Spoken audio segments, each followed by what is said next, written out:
Hello, David Katzmeyer from CNET, and I'm with the Sony KDL40BX420.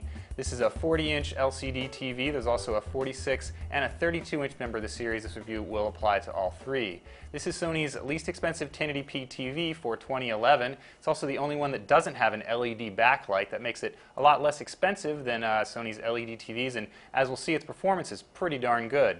First of all, let's take a look at the styling though. Seen from the side, this TV is definitely not an LED. It's pretty chunky. Still a flat panel, however. It's also really minimalist around the edge. There's this slightly less glossy bottom edge here, and the stand itself doesn't swivel. We do appreciate the low-profile look, however. It makes the TV look pretty darn compact. The feature set on the BX420 is relatively sparse, as you'd expect from entry-level TV. It does have the ability to play back music, video, and photos via USB, but you can't do the same thing via an Ethernet connection as you can on some Samsung sets.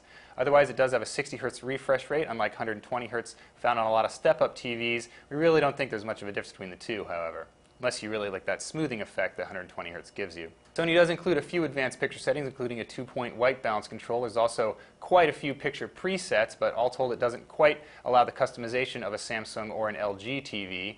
Around back, the input selection is also really sparse. There's only 2 total HDMI inputs, which can be a real problem if you have a few sources that use HDMI, and really is a lot less than the competing entry-level TVs on the market. The picture quality of the Sony BX420 was among the better TVs we've seen this year at the entry level.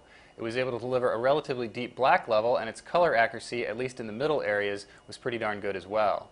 It outperformed the equivalent Samsung 60 Hz model, but not quite as good as the Samsung 120 Hz we tested, and it actually performed pretty well overall compared to the Sony EX720 LED model. Its weaknesses include slight uniformity issues around the corners, a little bit brighter than the middle, although we do appreciate the ability to handle 1080p 24 sources, which is unusual in a 60 Hz television. The TV also has a matte screen, which, like most TVs at this level, helps reduce the reflection from ambient light. That's a quick look at the Sony BX420 series, and I'm David Katzmeyer.